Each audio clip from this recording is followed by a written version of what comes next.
Boa noite, gente. A gente vai começar hoje nossa segunda live sobre conexão entre sistemas hidrológicos superficiais e cársticos. O palestrante de hoje é o professor Rogério Agoda, professor associado 1 do Departamento de Geografia da UNB e colabora com granulometria por difratometria laser no Laboratório de Geoquímica. A gente vai É começar bacharel em Geografia. Sobre conexão entre sistemas hidrológicos. Quando trabalhou da formação dos sistemas. Hoje é o professor Rogério Agoda.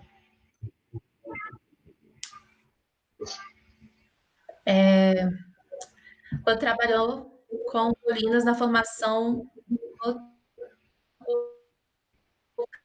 do Bacia do País, doutor em ciência da UFRJ. Pesquisou balanços de sedimentos de um sistema kárstico desenvolvido em quartzitos do grupo Groenlândia, faixa móvel, tendo realizado a isotopia analítica em estágio doutoral no RSES ano.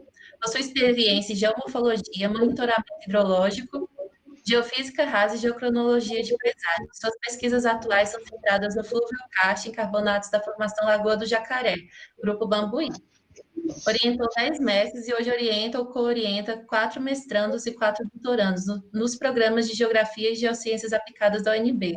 Suas publicações científicas recentes centram-se em dolinas, epikarst e investigações geofísicas. A palavra, professor. Boa noite, pessoal do Gregel.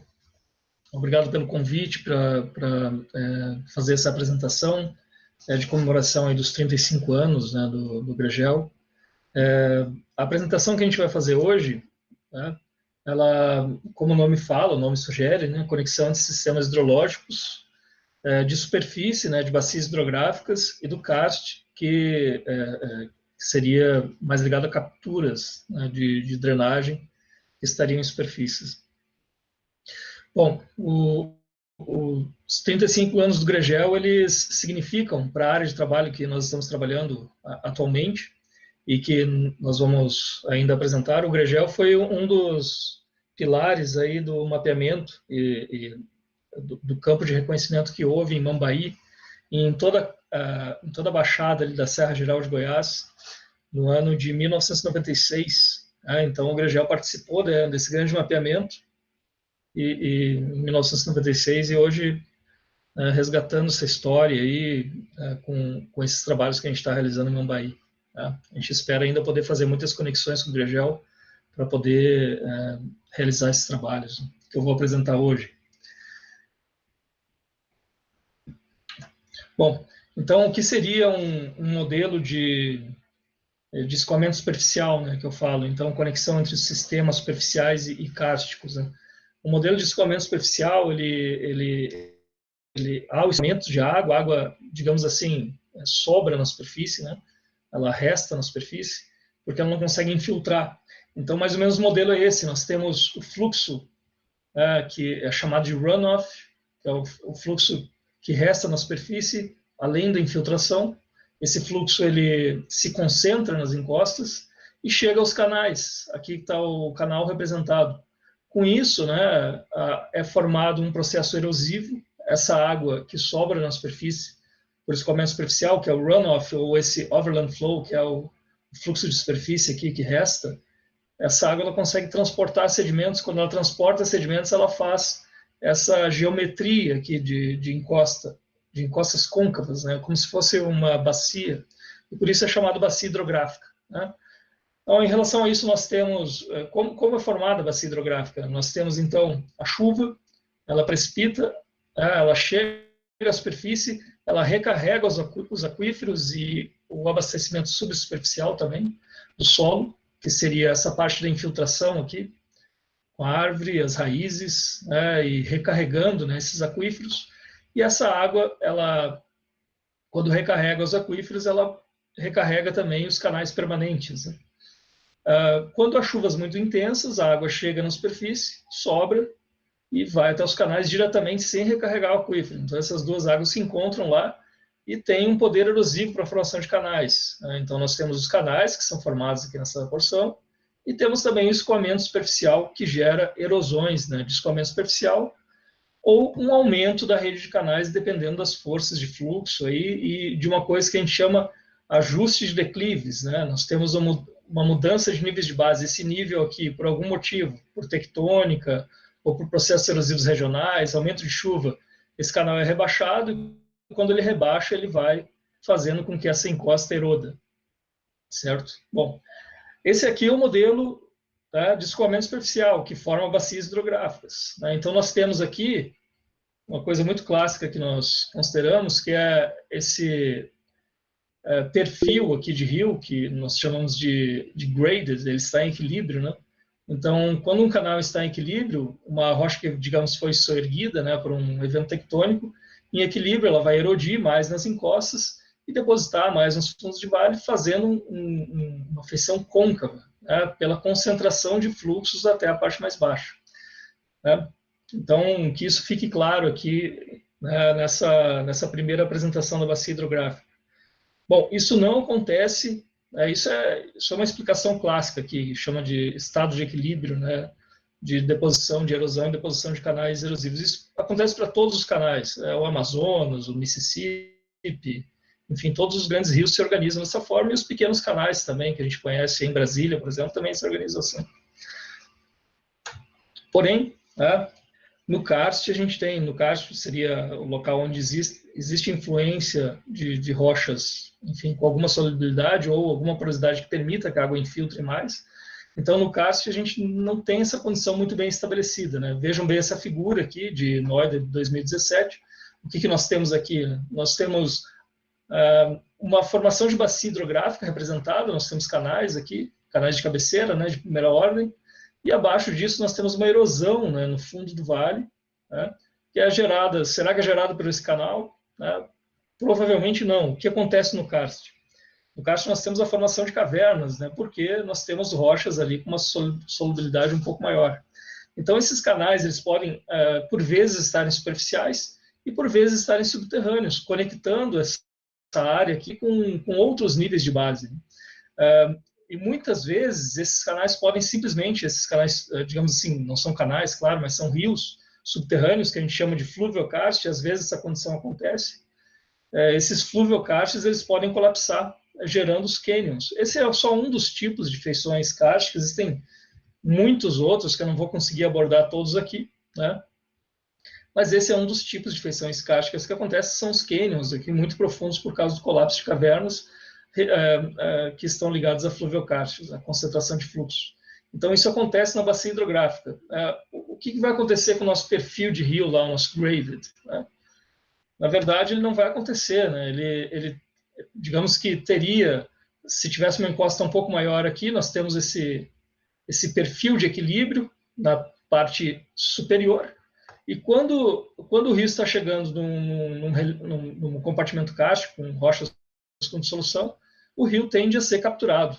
Então, aqui é só uma representação, né, bem geral, né, mas o rio tende a ser capturado por um sistema de rios subterrâneos, e depois tem um novo perfil de equilíbrio lá embaixo, né? Então, isso causa... Eu acho que... Ok, perfeito. O pessoal do Gregel, que slide que vocês estão vendo agora? É o que tem a bacia hidrográfica, em casa. Perfeito. Não, é que eu apertei aqui e acabou aparecendo outro slide, mas tudo bem. Então, basicamente é isso. O que acontece, então, no karst? Como as entradas são muitas vezes difusas ou até localizadas, mas não são tão claras como na bacia hidrográfica, dependendo das fraturas que a rocha tiver, a porosidade, dependendo de muitos outros fatores, a gente pode ter muitos tipos de capturas, de sinks que vão capturar esse rio, depois springs que vão liberar essa água para outro sistema fluvial. Então, não é controlado aqui o que vai acontecer, né? Então, num sistema que é híbrido, onde eu tenho a bacia hidrográfica em um determinado momento e depois eu tenho o karst, então a gente não consegue controlar muito bem, né, quais são as taxas erosivas, as taxas deposicionais e o que isso vai importar para a superfície, né? Então, geralmente, quando eu tenho uma captura hidrográfica causada por uma caverna, eu vou causar mais erosão em um determinado local. Causando mais erosão, por que eu estou falando tanto de erosão? Parece que é uma coisa meio abstrata, a erosão.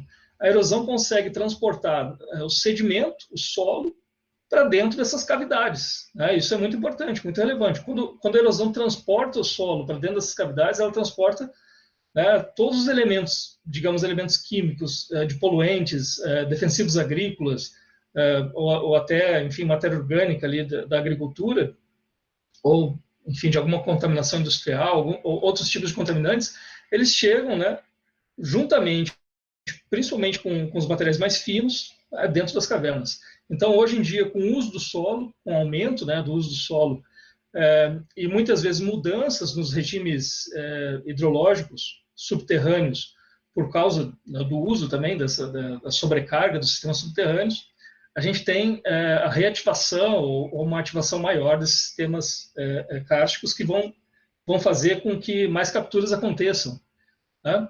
E esse solo que estava, né, num determinado momento parado ali, ele pode, né, com uma captura, digamos que haja o colapso de um cânion desses ou de uma dolina. Então, eu vou criar uma área de erosão. Essa erosão vai ser muito rápida, ela é muito acelerada.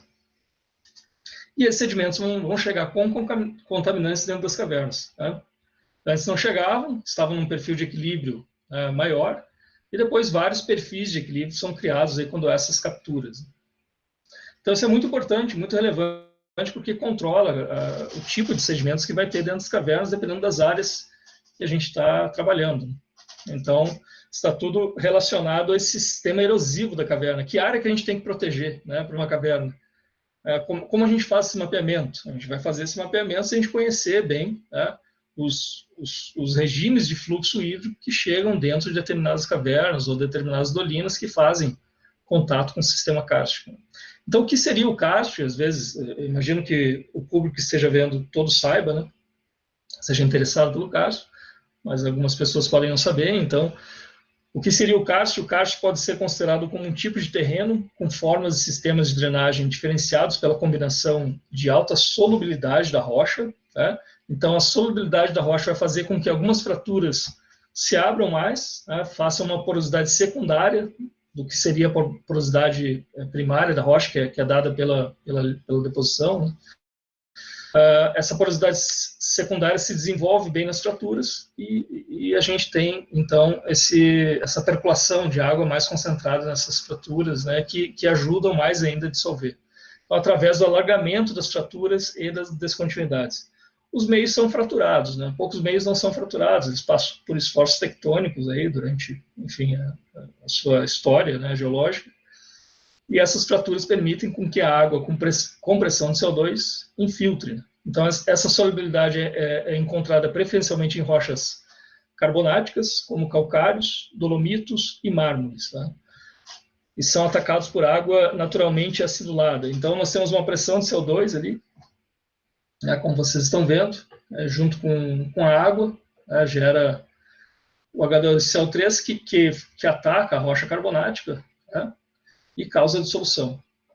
Então, isso é muito básico, né? Mas quanto maior a pressão de CO2, maior a dissolução. Quanto maior a quantidade de fraturas, mais a gente consegue infiltrar aí com esse material e causar mais dissolução. Então, bom, o karst forma feições fantásticas, né? São feições de uma beleza cênica, muitas vezes, às vezes não, né? Tem karsts que não são tão bonitos assim, mas, por exemplo, as cavernas, né, de Bonito, e por isso o nome Bonito, são muito belas, né? A gente tem cavernas com uma beleza cênica também aqui próximo a Brasília, né? Que podem ser visitadas, mas então nós temos essa beleza cênica aqui das cavernas, temos água subterrânea. Muitas vezes, quando o karst é exposto, essa água subterrânea não tem sedimentos, e em Bonito agora isso é um problema, a agricultura está fazendo que o sedimento chegue, né?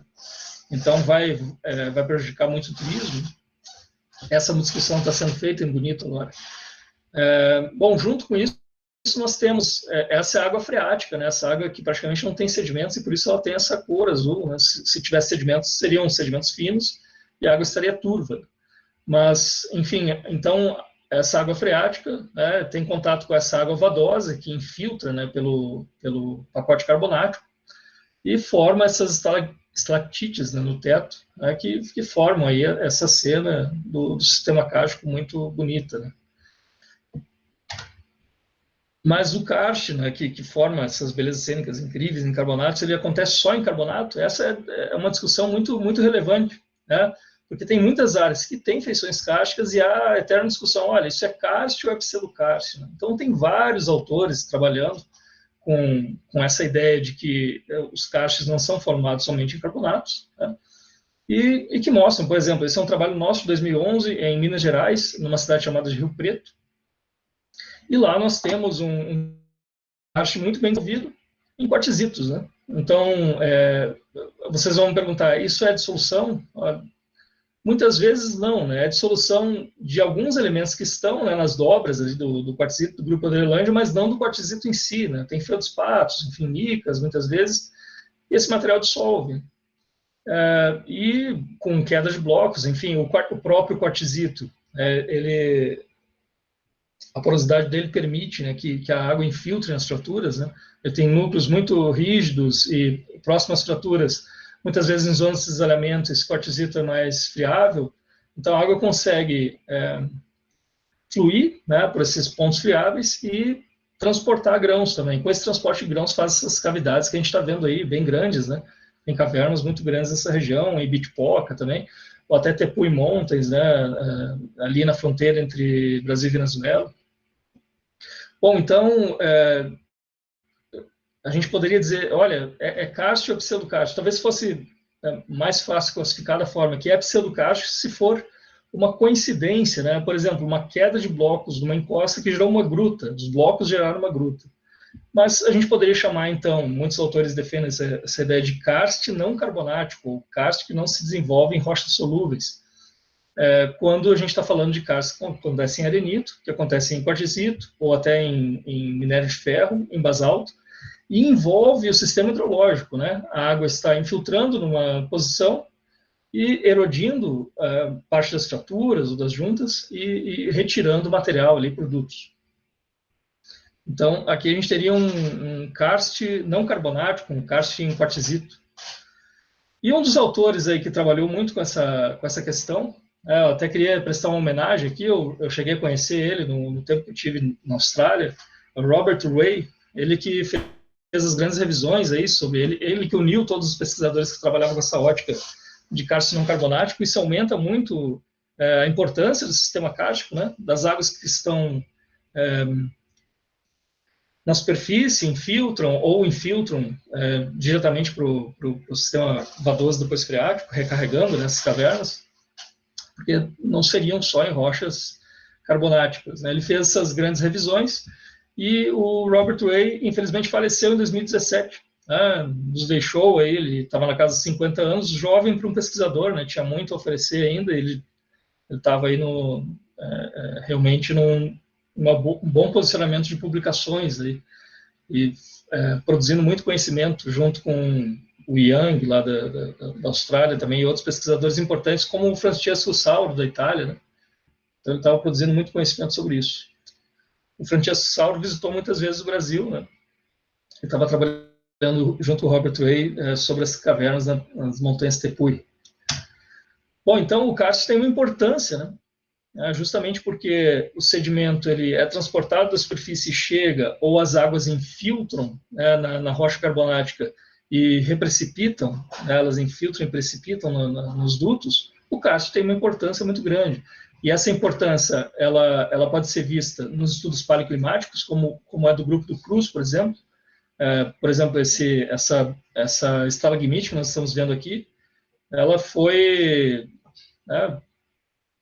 estudada, e daqui saíram muitos estudos paleoclimáticos, né, esse de 2005 e outros, né, que o Cruz, o grupo aí do Cruz da USP, publicou.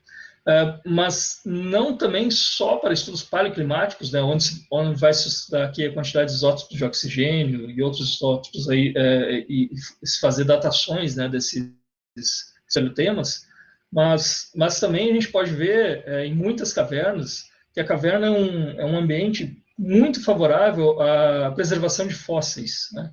Então, mesmo que seja um ambiente de oxidação, que não é muito favorável à preservação de fósseis, ali é um ambiente de chegada, os animais caem nas dolinas, ficam no solo, eles acabam se machucando quando caem, e depois disso vem mais sedimentos clásticos ou sedimentos químicos também, de deposição, e se sobrepõem a esse fóssil, fazendo com que nós tenhamos, né, a manutenção desse fóssil. Existe uma caverna muito famosa em New South Wales, na Austrália, né, que tem alguns marsupiais gigantes lá, muito bem preservados, como é esse caso aqui. E assim todos os fósseis, né, fósseis de hominídeos, enfim, fósseis aqui brasileiros também, principalmente a megafauna, é muito bem preservada nesse tipo de sedimentos.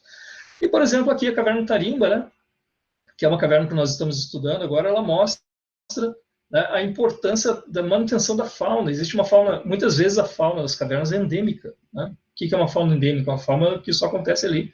Ela não tem conexão com outras cavernas. Então, há um tipo de fauna, aqui é um bagre, esse bagre entrou nessa caverna e acabou virando uma espécie endêmica dentro da caverna. Então, na caverna da Tarimba, em Goiás, que nós estamos trabalhando, esse aqui é um trabalho de Lobo et al., no Congresso Brasileiro de Espeleologia, de 2015, eles mapearam, enfim, toda a caverna, e tem também esse mapeamento das espécies endêmicas que existem lá dentro, né? E, felizmente, a gente tem visitado muitas cavernas, felizmente esses peixes ainda existem lá, né? E como eles são cegos, né, troglóbios, eles são cegos de áreas escuras, eles são muito passíveis de, enfim, captura, né? A gente consegue capturar eles. Bom, então, em relação às feições cársticas, as feições geradas aí pela infiltração, né, pela recarga em sistemas cársticos, nós temos aqui um modelo muito famoso aí do Ford Williams, Karst Morphology. Para a gente é muito importante a questão de geomorfologia kárstica, justamente porque é ali que a gente vai ter a concentração, né, de processos hidrológicos superficiais que vão transportar materiais de fora da caverna para dentro, né? Então, nós temos aqui, por exemplo, as rochas que não seriam carbonáticas, né, extra-karst terrains, e quando a água vai chegando nessas regiões carbonáticas, a gente pode ter vales cegos, né, com toda a concentração de água para dentro do sistema fluviocárstico. Esse sistema fluviocárstico pode alimentar, vejam o que acontece, é isso que eu estava falando, nós temos uma bacia hidrográfica superficial, então por isso que conexão entre sistemas hidrológicos superficiais e kársticos, por quê? Aqui nós temos um sistema hidrológico superficial. Depois que a água entrou na caverna, é muito difícil saber o que vai acontecer com ela. Claro, existem vários estudos e os pesquisadores tentam comprovar isso, né, em todo momento, mas a água, quando está em superfície, a gente sabe o que acontece com ela. Depois que ela entrou na caverna, ela pode recarregar o aquífero novamente, né, dependendo das condições. Ela pode formar um sistema fluviocárstico, primeiro em área vadosa, e depois chegar numa caverna freática e sair num spring, né, que seria uma ressurgência. Tá? E nesse caminho ela pode formar muitas feições, né, de cavernas e até colapsos superficiais, gerando mais dolinas, né, outros tipos de dolinas, canyons, né? Então isso é muito interessante. Então nós temos aqui o epikarst, que seria essa área mais superficial ao karst, né, que, enfim, juntamente com o solo, que é onde se desenvolve aqui a infiltração e a formação dessas áreas, as feições de Karen, por exemplo, que são as primeiras feições do karst. E depois nós temos a formação de dolinas aqui, né? As dolinas são feições diagnósticas do karst. Sempre quando tem dolinas, né, a gente pode entender que tem karst. Nem sempre tem cavernas, né? Muitas áreas de dolinas de dissolução não possuem cavernas, mas a gente já vai tratar disso, né? Então, quando há dolinas, a gente pode entender que há um sistema kárstico, né, de infiltração ou dissolução, ou uma área, enfim, com fraturas que tem uma porosidade elevado bastante para que a água infiltre e consiga mobilizar grãos. Por exemplo, na área de quartzito que nós estudamos, e essa é a experiência que eu estou falando, a gente tinha muitas dolinas, né? Foram mapeadas e esse trabalho está publicado. Então, nós temos os polges também, que são a acreção de dolinas até formar áreas deprimidas maiores, onde há somente uma entrada, né, para o sistema subterrâneo. E depois, nas áreas de saída, nós temos os springs, né, ou springs, que são menores, ou ressurgências também. E as tufas, né? As tufas são águas duras, né, águas carregadas em carbonatos, que reprecipitam esse material na saída, gerando muitas vezes cachoeiras com tufas, com precipitação de material, fazem uma beleza cênica bastante presente nesses sistemas também. É muito comum ter tufas e sistemas kársticos, né? E já no final aí desse relevo, vejam como é diferente de uma bacia hidrográfica. O relevo residual aqui, a gente esperaria na bacia hidrográfica encontrar algo arrasado, né, um vale bem largo. A gente pode ter ainda torres, né, pontes kársticas, enfim. O relevo foi se arrasando, mas o karst às vezes vai se mantendo, né, em regiões que foram um pouco mais resistentes. Muito diferente aí do que a gente espera encontrar no sistema kárstico. Então, existem 3 modelos, um modelo básico do Ford Weirs, 1978, que trabalharia com 3 ideias básicas aqui. A teoria da formação de cavernas na zona vadosa, né, que é a zona de infiltração, essa zona mais superior aqui, né, o nível da água lá embaixo, depois concentrando esses fluxos. A teoria de infiltração, né, nessa zona vadosa, mais formação da caverna num sistema freático mais profundo, onde as linhas de fluxo profundas ali, mais lentas, lógico, estariam formando, né, essas cavernas por dissolução. E muitas vezes uma pressão ascendente de água, né, então é um tipo muito específico de karst. E um tipo de karst formado por nível freático. Nós temos a concentração de água nas áreas de recarga. Essa água se concentra no nível freático e consegue, né, ter força tanto para dissolver quanto... Força para dissolver não, mas ela dissolve. Depois consegue transportar os grãos aí, abrindo os dutos nesse nível de água freático. A situação que a gente vai tratar é muito parecida com essa, né?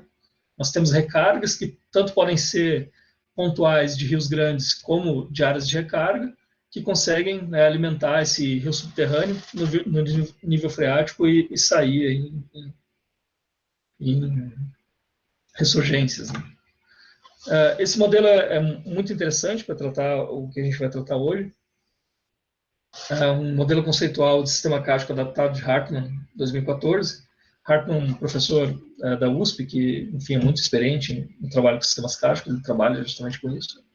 Então, nós temos as áreas de recarga halogênica, que são as áreas de recarga fora do sistema kárstico, que vem de um escoamento superficial. Essa recarga autogênica, que é uma recarga da água que precipita diretamente, né, ou vem de escoamento superficial de outras áreas e acaba chegando num sistema kárstico onde o carbonato está na superfície, ou precipita diretamente da chuva e acaba infiltrando no sistema kárstico. Então, nós temos aqui um tipo de solo nessas áreas halogênicas, que é diferente do sistema kárstico, isso a gente vai ver em vários sistemas kársticos, principalmente em Goiás. Depois, uma zona vadosa, né, onde existe a infiltração, tanto na área halogênica quanto autogênica, mas vejam bem, né, como nós temos escoamento superficial na área halogênica, não é comum que nós tenhamos tenhamos muita recarga nessa área, né, para as zonas vadosas. Então, se nós temos rotas de águas aqui, rotas piratas, isso pode significar que tivemos uma captura de um rio em algum outro ponto, um rio que era de escoamento superficial, houve um colapso e há essa captura aqui. Né? Essa água pode chegar diretamente aqui no epikarst, né, nesse escoamento interno da zona de recarga autogênica, e infiltrar diretamente para os canais. Nós podemos ter aqui cavernas que até são atuais, agora com fontes de transbordamento, mas é muito comum ter um paleokarst aqui. Né? Essa caverna foi formada quando o nível freático estava um pouco mais acima, um nível um pouco superior. E depois houve, por algum colapso, ou, enfim, por mais erosão dos canais que estão a jusante, esse nível freático se rebaixou e está formando uma caverna em um outro ponto, né, uma caverna de nível freático. Isso é muito comum nas áreas que a gente está estudando. Então, e há essa mistura ainda de uma água subterrânea com essa água que vem de um nível vadoso. Então, por isso que quando a água entra no karst, a gente não tem muita noção de quais as fontes dela. É muito difícil mapear as fontes e por isso que se trabalha tanto com traçadores. Né? Há muitos tipos de traçadores, né, que se trabalham e agora o pessoal está tentando trabalhar com traçadores químicos dos sedimentos quando há sedimentos na água. Essa foi uma classificação feita por Klimchuk, em 2015, e está publicada aí por um trabalho de um aluno meu de mestrado, Cristiano Fernandes, que fez uma revisão bibliográfica sobre esses materiais. Né? Nós temos muitos tipos de cavernas e de sistemas kársticos, né? Os sistemas kársticos que acontecem, principalmente os kárstics expostos, né? E, enfim, que estão praticamente na superfície. Né? E aí a gente pode ter os desnudos, os abertos, né? Cobertos, que seriam cobertos por sedimentos mais recentes, e os exumados, que praticamente só existem torres na superfície. Né? E temos também aqui os karstos que estão mais escondidos, né? Tem nomenclaturas em inglês que falam hidden karst, são os entrincheirados e subjacentes. Né? E também os karstos profundos, né? Que são ligados aqui a um sistema hipogênico de água totalmente formado por água subterrânea. É difícil acontecer a situação, não sabemos, é difícil de estudar a situação acontecendo, mas quando esses paleo-karstos são expostos, a gente consegue estudar se eles foram criados nessa situação ou não, né, pelas formas que são geradas aí nas cavernas. Bom, a nossa área de estudo, né, Brasil, né, que nós estamos tratando aqui nós temos relevo brasileiro, em amarelo as áreas mais altas, acima de 1.000 metros, né, em tons de verde as áreas mais baixas. Em lilás, aqui nós temos as áreas de carbonatos, né, ou onde há algum tipo de carbonato surgindo na superfície. Há um certo exagero aqui na área de Brasília, mas compreensível. Bom, então nós temos aqui a oeste da Serra Geral de Goiás, que é formada pelo Urucuia, né? Formação Urucuia aí arenítica, né? Na Bahia. Nós temos Bambuí, aqui nessa zona oeste. E o Bambuí, nessa região oeste aqui, tem muitos estudos sendo feitos agora, bastante grupos da UFG, até da UNB, fazendo estudos sobre, enfim, geomorfologia, turismo, mas é uma área praticamente sem estudos, né? Se vocês forem considerar estudos de paleoclima, de hidrologia, enfim. Então, é uma área realmente que precisa de mais estudos. Essa área do Bambuí, quando o Bambuí aflora aqui na parte leste, ela, enfim, já tem bem mais pesquisadores trabalhando, né, com elas, por exemplo, os caixas de Lagoa Santa, enfim, e outros caixas.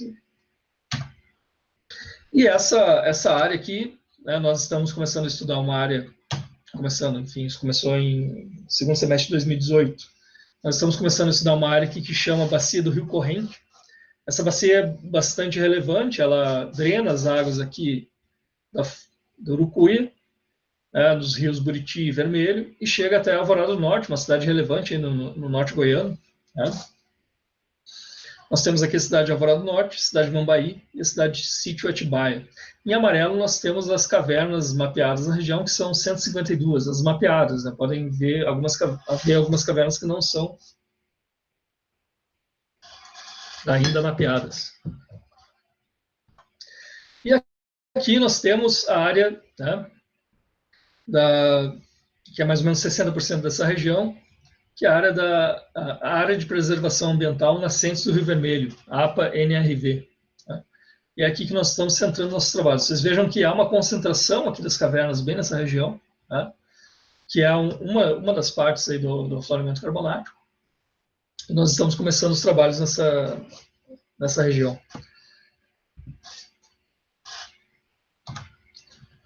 Bom, então aqui nós temos mais ou menos um modelo do que seria adaptado de Dardenne, Gaspari Campos e Bengali Campos, todos da Universidade de Brasília, né?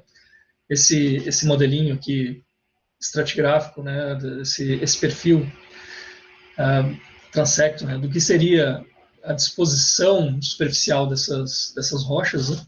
Então nós temos aqui a formação Urucuia, Cretácea, né? de arenitos, muitas vezes eólicos e fluviais. Né? Nós temos aqui as rochas do grupo Bambuí, do Neoproterozoico. Obviamente, são mais antigas, né? Estão nessa posição da coluna estratigráfica. A gente consegue ver também colúvios, né, que são formados pela retração dessa Serra Geral. Bom, então o que nós temos de fotos aqui do que seria a paisagem, né, dessa região? Nós temos aqui essas áreas que são das escarpas, né? Então, como vocês estão vendo aí, áreas escarpadas com colúvios, né, bem claros aqui. Nós temos Inselbergs, que são esses Inselbergs aqui, que são morros testemunhos. Então, eles têm colúvios, né? Essas áreas são as áreas mais altas, aqui dessa posição onde tem esses oxissoils, né? Vocês podem ver que o material é muito arenoso. E essa área, apesar de ter um solo muito pobre, né, é um latossolo formado em arenito, então tem que ser um solo muito pobre. Apesar disso, é uma área muito fácil de mecanizar, porque são áreas muito planas, né, muito bem drenadas. Então, há uma expansão agrícola muito presente aqui nessa área, com fazendas de sorgo, soja e milho. No que nós começamos a descer aqui nas estradas, né, nesse compartimento, a gente começa a ver lateritas, né, formações lateríticas que foram geradas aí pela pedogênese, né, e que fazem, que sustentam essa escarpa. Essas formações lateríticas, ou, enfim, esses crusts, né, eles acabam sendo muito resistentes, né, formados por óxidos, e acabam sustentando, né, essas feições em forma de escarpa. Quando a gente vai descendo aqui do Inselberg, chegando nessas zonas kársticas aqui mais rebaixadas, o que nós temos? A gente consegue ver nas áreas de recarga a formação de dolinas, como essa que vocês estão vendo, que é a entrada de uma das cavernas aqui, que ainda vou trabalhar.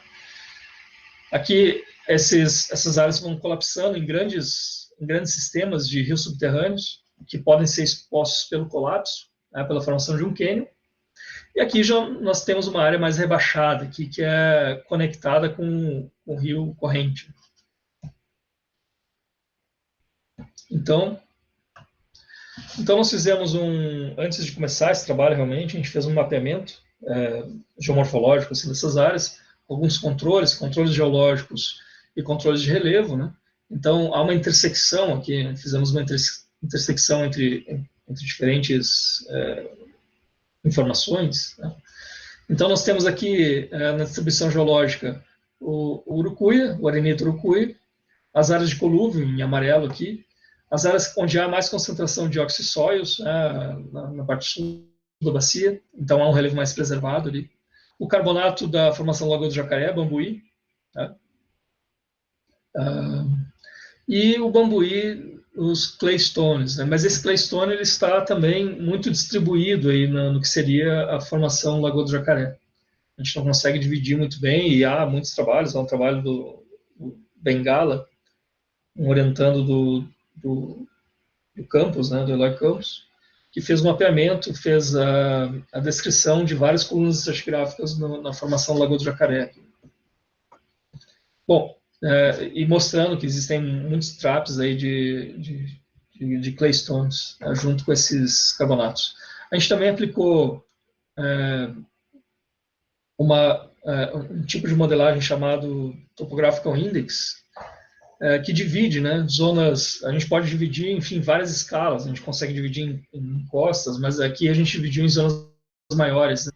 A gente conseguiu dividir as zonas onde existem canyons e canais muito rebaixados, né?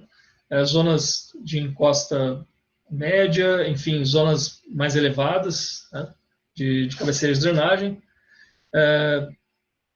divisores locais e topos de montanhas, né, áreas planas de topos de montanhas. Cruzando essas informações, juntamente com as informações de diferentes níveis altimétricos e também de declividades, né? Nós temos aqui as encostas, e com essa declividade a gente consegue delimitar duas zonas de limite, né? Uma que são as escarpas, que estão aqui nessas partes vermelhas a norte, e outra que são os cânions, né? Vejam como os cânions, né, são bem distribuídos aqui, tanto no Rio Buritis quanto no Rio Vermelho, quando esse sistema carbonático está se ajustando com essa parte mais rebaixada aqui, que seria das lowlands, né, dos terrenos baixos. Então nós temos aqui uma proposta de compartimentação de relevo para essa área, que depois a gente pode, enfim, eventualmente espalhar para toda a área ali da Serra Geral, né?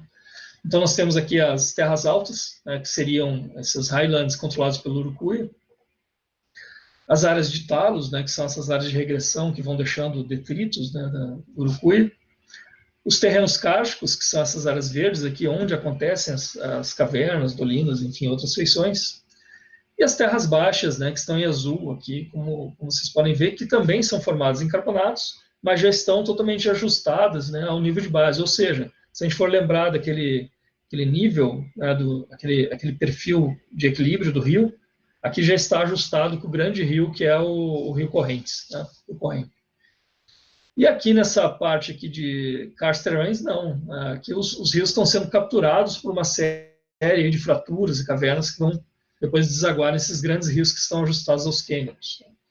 Bom, há algumas informações aqui de relevo, né? Enfim. E nós temos áreas mais côncavas, né? Um pouco menos nos karst terrains do que nas lowlands, nas terras baixas, né? Mas as cavernas, né? A concentração de cavernas se dá nesses karst terrains. Né? E a densidade de drenagem, é importante ver que a gente tem uma densidade de drenagem bem mais alta no Urucuia do que nos terrenos cársticos. Por quê? Porque, basicamente, os rios são subterrâneos, né, nos terrenos cársticos. Enfim, então temos essa distribuição de cavernas. Isso aqui é uma distribuição estatística de Kernel, né, que a gente consegue ver aí uma concentração de cavernas como se fosse um lineamento aqui, com concentração de cavernas, né, meio noroeste e sudoeste. Então, basicamente, a gente pensa que esse controle existe porque as cavernas são formadas antes da retração, né, desse talos, né, desse talude do Urucuia, e quando há retração, quando há erosão de todo esse sedimento, as cavernas acabam surgindo na superfície. Então, são formadas ali por infiltração ainda, quando elas são cobertas por esse material, num karst coberto, e quando há retração, elas acabam surgindo na superfície e são mapeadas enquanto cavernas. Então, as cavernas que a gente consegue ver aqui são muitas vezes ligadas a um sistema mais vatoso, superior, ou até mesmo paleocavernas, né, que foram formadas em sistemas freáticos anteriores. Isso a gente tem que dividir com calma, né, com cautela. E temos os grandes sistemas cársticos atuais, né, ativos, né, que são ligados ao nível freático. Muitas vezes níveis freáticos locais, eles podem ter níveis freáticos mais abaixo, né, localizados, mas esses níveis freáticos conectam, né, essas áreas cársticas mais superiores das dolinas com os grandes fundos de vale aí em canyons, né, que é o que a gente está vendo aqui. Os canyons, eles atravessam todo esse sistema de terrenos cársticos, essa área azul aqui. E o que conecta a água de recarga das dolinas aos rios, aos canyons, são as cavernas. Né? É o que a gente está vendo aqui nessas fotos. Bom, nesses dutos superiores, que são mais vadosos e muitas vezes são ligados a paleocarstes, nós temos o quê? Nós temos muitos dutos preenchidos por sedimentos. E aí que a gente tem um bom local para se fazer estudos paleoambientais, né? Ou de taxas erosivas anteriores. E aqui embaixo, né, vocês vejam esse sistema kárstico fluvial, esses rios subterrâneos ligados ao nível freático, a gente tem uma grande carga sedimentar. Né? Essa carga sedimentar ela pode ser tanto a carga sedimentar que é trazida pela superfície agora, ou seja, ao escoamento superficial, a entrada de água no sistema kárstico, e esse escoamento superficial já vem com uma carga sedimentar, ou essa carga sedimentar pode ser também de dutos preenchidos dentro das cavernas. Então, pode haver uma mistura, né? Ou até áreas que não seriam coletadas normalmente por um sistema hídrico, que agora são coletadas por dolinas ou outros elementos que podem jogar sedimentos sistemas cársticos. Bom, aqui nós temos a representação da caverna do Tarimba, né? Essa topografia aqui foi feita pelo grupo do Martinelli, da União Paulista de Espeleologia, e estamos até conversando com eles para poder usar melhor esse material, né? Se eu não me engano, a quinta maior caverna do Brasil, tem uma importância muito grande por ser realmente uma caverna grande, uma caverna importante. Existe todo um ecossistema criado dentro dessa caverna, de uma fauna endêmica, né?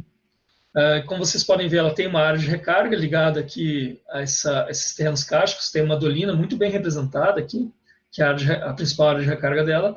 Depois ela vem como um karst coberto, né, por esses sedimentos, né, da retração do Urucuia, e chega novamente à superfície aqui, com os carbonatos na superfície, nessa região mais próxima do rio Extrema. Tá? Aqui nós não temos a caverna mapeada, mas esse mapeamento existe, chama-se a caverna Pasto de Vacas. E nós temos aqui uma conexão, né, entre as duas, hídrica, porque é impossível a conexão física, né, as pessoas caminhando ou topografando, é impossível. E basicamente é porque existe uma dolina aqui no meio, e isso eu vou explicar depois. É muito interessante porque essa caverna se conecta ao rio Extremo, no Sumidouro, né? Então, ao Sumidouro, no Extremo River, no rio Extremo, como está localizado aqui, a água que vem da caverna da Tarimba, que se conecta com a Pasto de Vacas, se liga a possivelmente, né, o que a gente está estudando, se liga a esse rio Extrema e os dois saem juntos aqui no Sumidouro. Mas pode ser água dessa caverna e de outras, né? Elas têm que ser mapeadas, para isso que a gente está fazendo muitos estudos na região. Bom, então, basicamente é isso que a gente está trabalhando. A gente fez esse primeiro mapeamento e começamos a entrar agora nesse projeto. Existe um projeto de pesquisas que é organizado pelo nosso laboratório de evolução da paisagem, né, na UNB. Então, nós temos as pesquisas geomorfológicas, pesquisas em geomorfologia kárstica na bacia do Rio Corrente, em Goiás. E na APA, na Ciência do Rio Vermelho, como eu expliquei para vocês. Tá? Aqui, os primeiros estudantes que trabalharam com a gente, desde meio de 2018 até agora, existem outros estudantes entrando também, juntamente. Né? E né, o aporte, né, enfim, de financiamento que nós temos. Né? Então, o primeiro aporte de financiamento que deu o start, né, nesse projeto foi em termos de compensação espeleológica entre o ICMBio e a Vale do Rio Doce, o SECAV ICMBio, a Vale do Rio Doce, que, enfim, esse projeto foi destinado a fazer um projeto de compensação ali na APA, na Ciência do Rio Vermelho. Então, o SECAV, o Centro Nacional de Pesquisas e Conservação de Cavernas, está relacionado a isso. Né? Nós temos financiamentos também. Quando nós começamos a fazer esse projeto, a gente começou a migrar vários financiamentos que tinham de outros projetos e começar a desenvolver projetos nessa área aqui, da FAPDF, né, com bolsas e em projetos de pesquisa, do CAPES, via CAPES-Print, que é o projeto de internacionalização da CAPES, e pelo CNPq, né, Conselho Nacional de Desenvolvimento Científico e Tecnológico, por bolsas e também por um projeto que migrou para essa área. Então, um dos projetos que está sendo realizado na APA, na Ciência do Rio Vermelho, é a restauração ecológica de áreas degradadas no entorno de cavidades naturais. É uma restauração mesmo, está sendo feita, coordenada pelo Alexandre Sampaio, do ICMBio. Vulnerabilidade de hidrologia e hidrogeomorfologia kárstica, que é o nosso projeto, né, que está sendo realizado na área. E o levantamento, coordenado por mim, e o levantamento, a renovação, enfim, um aumento do levantamento espelho topográfico. É dado pelo Jossi Brandão, é organizado pelo Jossi Brandão, e que tem participação de autores locais, né, como o Emílio, espeleólogo da região. Então, o objetivo geral aí do nosso projeto, né, é fornecer subsídios à elaboração de um plano de manejo para a APA, né, focado em seu patrimônio espeleológico e nas limitações de uso. Né? Então, estão sendo aplicadas análises integradas baseadas em hidrologia, geoquímica, sedimentologia, geocronologia e geofísica, envolvendo mestrandos, doutorandos e outros pesquisadores, né, tanto da Departamento de Geografia quanto do Instituto de Geociências da Universidade de Brasília. Então,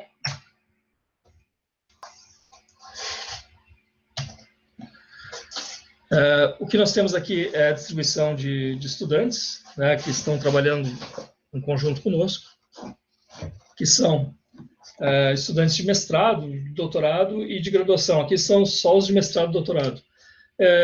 Dois estudantes que trabalharam com dados de entrada, o Cristiano Fernandes e o José Gustavo. Né? O Cristiano Fernandes foi mestrando, né, do Departamento de Geografia. Ele foi orientado por mim com orientação da Enice Cerelli, uma pesquisadora do Instituto de Geociências, cartógrafa, e trabalhou com mapeamento de dolinas e sumidouros. O José Gustavo fez um mapeamento de solos da região, uma escala mais apropriada do que existia. Nós temos também o estudo de sedimentos quaternários, com a Dandara Caldeira, que trabalhou com sedimentos dentro das cavernas, e a Edvane Nogueira, que trabalhou com sedimentos em blind valleys, em vales cegos. Né? Bom, eu vou pedir só um minuto de eu preciso me ausentar por 1 minuto. Tá? Eu já... Carlos, está ouvindo? Eu vou me ausentar por 1 minuto e já retorno, certo?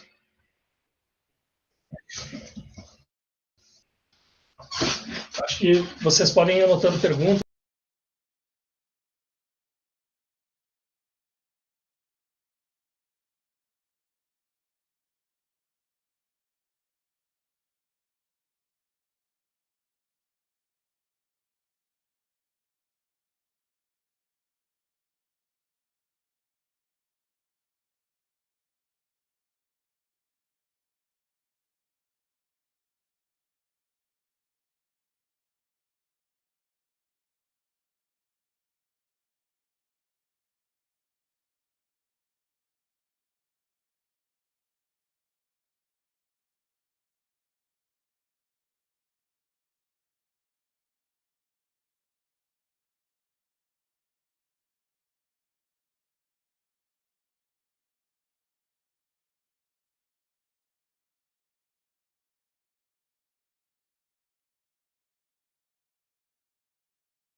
Ausência. Posso continuar? Sim. Então, nós temos a Dandara Caldeira, que é do Programa de Pós-Graduação em Geociências Aplicadas e Geodinâmica, né? Orientada por mim e orientada pelo Jeremy Garnier, trabalhando com sedimentos clásticos e paleoambientes. Né? A Divane Nogueira, que é uma doutoranda do Programa de Pós-Graduação em Geografia, trabalha com sedimentos fluviais em vales abandonados por sistemas cársticos. Né? Aqui, os pesquisadores estão trabalhando com água e sedimentos. Então, nós temos a Maria Rita Fonseca, que é uma doutoranda do Programa de Pós-Graduação em Geografia, que trabalha orientada por mim e com apoio, né? Ele não é orientador, mas apoio do Henrique Chaves, da Engenharia Florestal. Então, ela trabalha com a produção de sedimentos, o monitoramento do runoff e da produção de sedimentos. O André Tavares, que é pós-graduando do Programa de Pós-Graduação em Geociências Aplicadas, orientado por mim e pelo Henrique Roy, ele trabalha com monitoramento de sedimentos no sistema fluvial.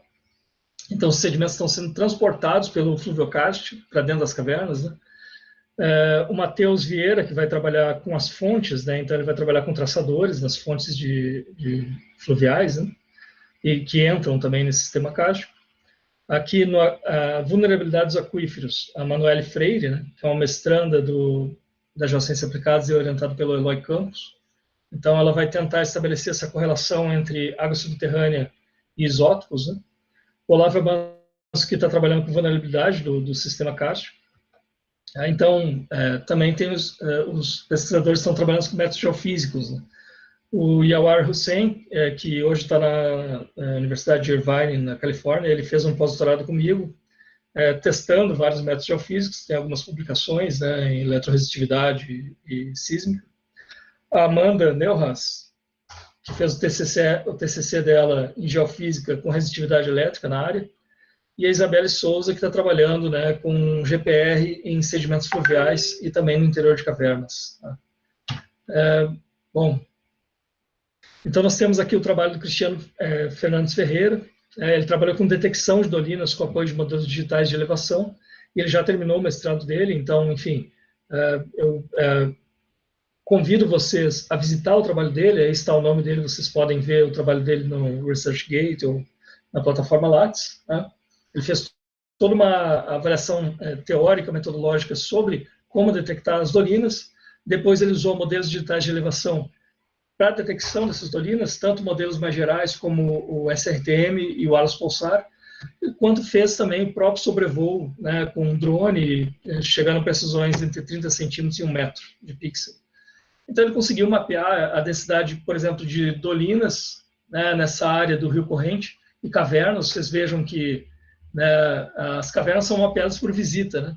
E a detecção é para ser automatizada, automatizada com algum auxílio, né, manual. Então nós temos aqui 2 áreas muito claras de dolinas, e aqui nas cavernas isso não aparece. E a gente sabe que existe uma grande relação entre dolinas e cavernas. Então, na verdade, 3 áreas. Então, né, para vocês verem a importância, né, desse trabalho. O trabalho do Cristiano também vai fornecer possibilidades da gente conhecer os locais de recarga do sistema kárstico, né? Por isso que a gente fez esse mapeamento aí de dolinas, e também a gente conseguiu ver algumas coisas sumidouros, mas tem que complementar isso ainda. Bom, então, por exemplo, aqui a gente tem um padrão de kárstico poligonal da área em azul, limitada visualmente na região equivalente ao G3, que é essa área aqui, né, o G3, que nem era conhecida, né? Ela nem está dentro da APA, né? Então, se conheceu uma área também importante aí, em relação a essa bacia hidrográfica, que é o G3, um kárstico poligonal, que não é comum, né, nessa área, um kárstico poligonal bem desenvolvido, né, com as áreas dolinas suspeitas em amarelo e em vermelho não dolinas. Bom, é um trabalho de detecção, vocês podem visitar o trabalho dele, verificar, foram feitas extensas verificações, alguns trabalhos já foram publicados, por exemplo, nos anais do Congresso Brasileiro de Biologia. Aqui ele delimitou as dolinas e verificou em campo, né? Então vocês podem visitar o trabalho dele e identificar melhor o que está sendo feito. Ele fez uma proposta final, mostrando que há uma frequência de 5,03 dolinas por quilômetro quadrado no trabalho feito na detecção com os dados de sobrevoo, né, de VAND, e fez que é na verdade, é baixa em relação, quando comparada com a literatura internacional que usa dados também de alta resolução. Né, 5,03, muito explicado por ser um kárstico muitas vezes coberto, muitas vezes escondido, muitas vezes exposto na superfície. Então ele propõe que existam cockpits, né, que são aí uniões de algumas dolinas de colapso, né, e outras dolinas também de sufusão geradas diretamente no kárstico, no carbonato em superfície. Convido vocês a visitar esse trabalho dele e verificar os vários artigos que já foram publicados e estão a ser publicados sobre isso.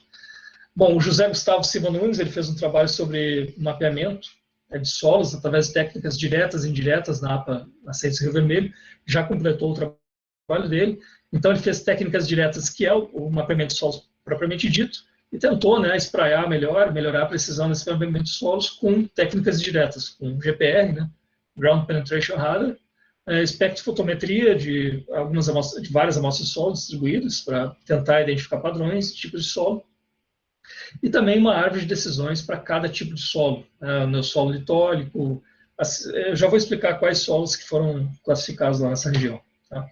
Então nós temos aqui basicamente a formação Serra das Araras, que é junto com Urucuia, a formação Posse B, que é um quartzo mais puro, em C a formação Areal, que já é um material mais oxidado, a D a formação Lagoa do Jacaré, que tem tratos aí de carbonatos e pelitos, né, mais parecidos com uma rocha argilosa, e, né, solos ligados aí, que foram classificados depois como xernossolos aqui em E, né. Bom, então aqui nós temos mais ou menos uma distribuiçãozinha de como seriam os solos. Nós temos aqui, né, as rochas do Fanerozoico, né, Cretáceo, Urucuia, e o grupo areado também, formando os solos oxidados no topo, os latossolos, os cambissolos nas encostas, solos arenosos no centro, e os gleisolos, né, que são formados em veredas, né, gleisolos e solos orgânicos em veredas. E os acrissolos, que seriam os solos xerosênicos, né, os xernozens, que são formados aí diretamente no terreno kárstico. Então, quando a gente tiver xernozens, vai ter terreno kárstico. Eles eram classificados antes como argissolos, mas foram reclassificados nesse trabalho. Tá? Convido vocês também a estudar esse trabalho, vários artigos publicados já teóricos, e alguns artigos mais práticos que estão a ser publicados ainda com a finalização da dissertação dele, ele já defendeu. Tá? Bom, então, por exemplo, um dos perfis de GPR que foram feitos no trabalho dele, nós temos aqui uma imagem de alta resolução, tirada por Vant, de uma grande dolina. Aqui é uma grande dolina, os divisores dela. Aqui é a topografia de detalhe da caverna da Tarimba, em preto. E aqui um dos perfis de GPR, com trincheiras em A, em B e em C. Tá? Esse perfil de GPR nos mostra o quê? Que existem ali faces, né, que mostram, enfim, uma resposta mais ligada ao quartzo, algumas faces algumas radarfaces descontínuas, onde a onda não consegue atravessar, mas ligadas ao pelito. E aqui algumas radarfaces descontínuas com alvos aleatórios, mais ligadas, né, ao carbonato. Então, como vocês podem ver aqui, nós temos uma resposta muito forte do pelito, né, que é argiloso e as ondas eletromagnéticas do GPR não conseguem atravessar. Nós temos aqui, né, o urucuia, os detritos do urucuia bem demonstrados aqui por essa resposta radarface. E lá embaixo nós temos os chernossolos também sendo mostrados por alvos aleatórios, né, causados pela dissolução. Então, esses perfis de GPR, que foram feitos muitos, né, na área, permitiram que a gente melhorasse muito o tipo de material que tinha em subsuperfície e o solo, né, que está se formando nesse material. Tá? Então, esse mapa, por exemplo, que ainda não foi publicado, e ele vai ser publicado, também vai ser disponível para o gerenciamento da APA Nascentes Rio Vermelho. Ele mostra o quê? A gente tem, então, os cambissolos, mais ligados ao grupo Bambuí, aqui nas encostas. Nós temos os neossolos quartzarêmicos em amarelo, os argonossolos e gleissolos, né, no fundo das veredas, lá em cima os latossolos, né, no topo dos arenitos, neossolos litóricos nas áreas de cânions, né, e os chernossolos, que são muito bem distribuídos nesse terreno kárstico. Então, esse é um mapeamento feito aí pelo José Gustavo, está disponível, né, tanto na dissertação dele, que já está no sistema da UNB, vocês podem observar e discutir aqui com a gente, né, então, Carlos, eu vou me estender mais uns 15 minutos, tá bom? Então, nós temos aqui o trabalho do Yawar Hussein, que foi um pós-doutorando meu e agora está lá na Universidade de Irvine, na Califórnia. Ele já publicou, tem alguns artigos no Prelo para publicação, publicou alguns outros materiais, o uso potencial dos métodos geofísicos para identificar cavidades, dolinas, né, e outros caminhos de água, de infiltração de água. Então, nós temos aqui a área da tarimba, vocês podem ver a topografia da tarimba aqui nesses mapas de detalhe, e onde foram feitos alguns perfis, né, de geofísica, tem vários outros, esses só são os que estão plotados em um dos artigos. Então, o que a gente consegue ver aqui? Perfis de sísmica que foram realizados, a gente não pode fazer furos lá, né? A região é protegida. Então, os perfis de sísmica de refração foram desenvolvidos, foram realizados, para a gente tentar identificar quais os contatos, né, entre as rochas, né, do carbonato, das rochas argilosas e dos solos, né, enfim, em outras regiões. Mas nessa região aqui foi o que a gente conseguiu constatar. E aqui nos perfis de resistividade elétrica, né, eu não estou aqui exatamente com a topografia da caverna, mas eu posso dizer para vocês que a topografia da caverna é mais ou menos nessa região aqui, nessa central. Então, a gente consegue ver outros dutos, né? Em azul, nós temos áreas com uma resistividade elétrica mais baixa, mostrando, enfim, que seriam dutos cheios de água. Então, depois de vários processamentos, a gente conseguiu chegar a essa interpretação, né, e comparando com a topografia também, mas mostrando que há outros dutos além dos topografados, ou seja, que tem difícil acesso, não se conseguiu acessar, a gente consegue mostrar por geofísica, né? Então, esses métodos geofísicos vão sendo realizados nas áreas kársticas para que haja um ajuste daquele método para aquela área kárstica que a gente está trabalhando e poder depois, né, trabalhar, enfim, com a gestão da área. Não se precisa fazer topografia de caverna sempre. A gente consegue fazer um trabalho geofísico, né, depois que é ajustado. Por exemplo, o trabalho da Amanda Cecília fez um TCC na área, análise de eficiência dos arranjos de polo na detecção de cavernas na região de Mambaí. Então, ela tem aqui mais detalhado o que seria a estratigrafia do local, né? Com solos superiores, depois do carbonato, um carbonato com lentes argilosas e o próprio carbonato que estão sendo desenvolvidos nas cavernas. Então, vocês vejam, ela fez várias linhas aqui, onde existem essa topografia de cavernas aqui, que em azul é a tarimba, em amarelo é a pasto de vacas, e a gente já teve acesso a uma topografia que essas duas aqui estão conectadas, que é o sistema pasto de vacas. Então, essas são as várias linhas que ela fez, né? Vocês vejam a linha 4 aqui, né, que é onde a gente tem um colapso de uma dolina, e vocês vejam que é onde as duas cavernas, né, as duas topografias de cavernas estão desconectadas, né? Então, nós temos cavernas aparecendo, os dutos azuis, acompanha os dutos azuis em 1, 2, 3, e depois eles começam a reaparecer, né? Principalmente aqui em 7, 8, 9, 10, 11, eles começam a reaparecer. essa área da linha 3, linha 4, linha 5, houve um colapso, né, comprovado aí na década de 60, e esses 2 dutos foram desconectados. É o que a gente está mostrando aí. Vocês podem acessar esse trabalho no TCC da Amanda, e vai ter publicações ainda. E aqui esse colapso, né? Essa área que está em branco aqui foi a área onde houve colapso. Havia uma área residual de carbonato e ela colapsou, né? E temos hoje uma dolina aqui muito bem formada. Bom, o trabalho da Dandara Caldeira, eu vou falar todos muito rapidamente aqui, né? Só para vocês terem mais ou menos a noção do que está sendo feito. A Dandara Caldeira está trabalhando com geoquímica e geocronologia dos depósitos erosivos em ambientes a partir dos registros sedimentares clássicos. Sedimentos clássicos são aqueles que não são os químicos, né? A gente espera que na caverna tenha sedimentos químicos, né? Deposição química. Os clássicos são os que vêm do exterior, né? Halogênico, enfim, junto com a água halogênica, vêm esses sedimentos clássicos do exterior e depositam dentro da caverna. Então, se a gente vê algum sedimento clássico, arenoso, e a caverna é de carbonato, então a gente tem que esperar que eles são do exterior. Esses sedimentos são ótimos registros, né? Tanto paleoambientais, quanto para a gente saber taxas erosivas, registros de fluxo e também, em cada momento paleoambiental, que tipo de taxa que nós tínhamos. E é isso que ela está fazendo. Ela está estudando a partir de geoquímica, mineralogia, e também geocronologia por carbono 14 e luminescência oticamente estimulada. Ela foi para São Paulo fazer isso com o pessoal lá da USP. Sagucho.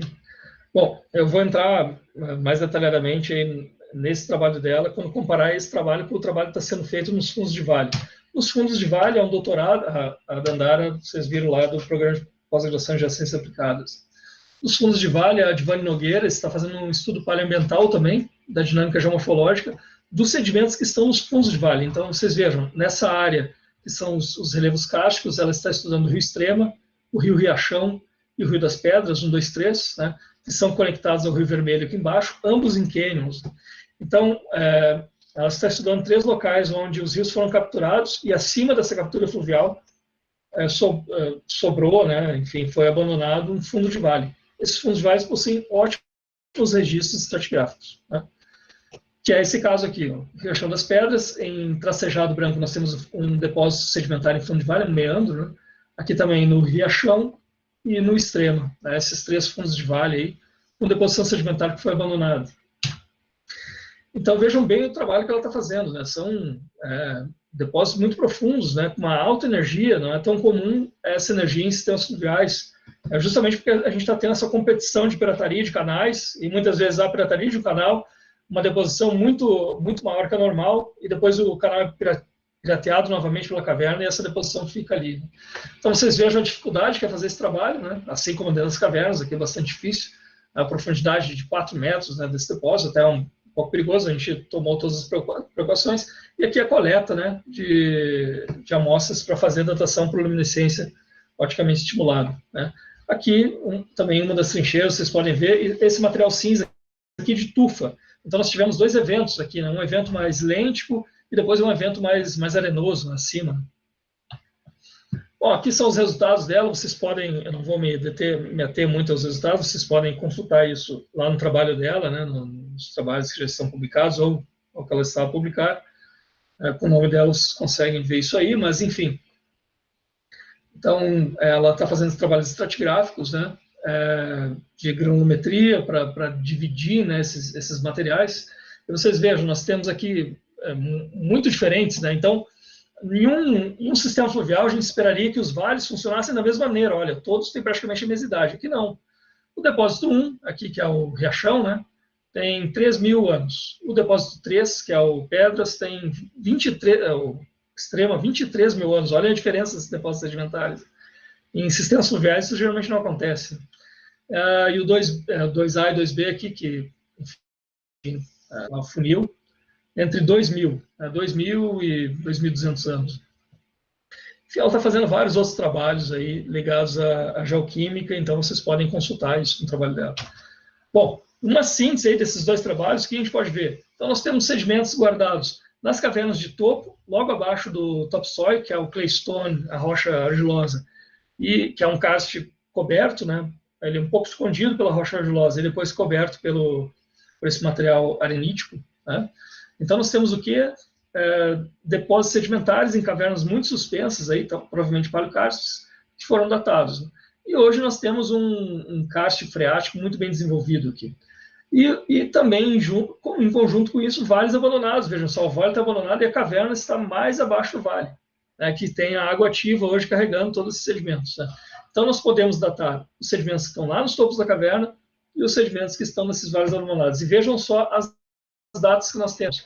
Nós temos entre 65 mil e 192 mil anos. A gente está construindo ainda, não defendeu ainda, a gente está construindo bem essas colunas estratigráficas, né, dentro das cavernas, né, sedimentos bem antigos. E vejam a idade dos sedimentos que estão aqui embaixo, no Rio Extremo, ó, conectando a tarimba à caverna Pasto de Vacas e ao Rio Extremo. Apenas 13.500 anos, né? Isso quer dizer que são idades, claro, para a geologia às vezes isso não é muito, mas no quaternário, principalmente nessa parte mais recente, são idades bem representativas, uma idade muito mais antiga aqui, a gente pode fazer várias considerações sobre isso. E aqui, né, já na transição Pleistoceno-Holoceno, o que mostra que pode ter algum controle climático, né, para a reativação desses sistemas cársticos. Então, vocês podem ver que aqui são materiais muito arenosos, muito diferentes desses materiais aqui que são bem argilosos.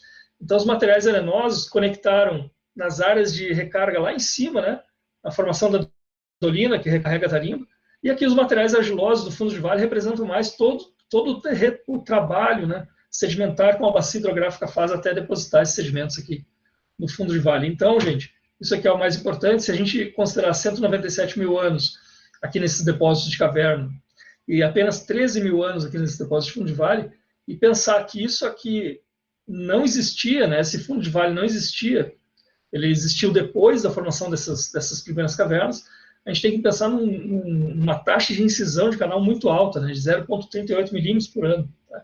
Bastante alta e provavelmente ligada a colapsos, né, de formação de cânions. Aqui é um cânion, né, com um consumidor, uma ressurgência.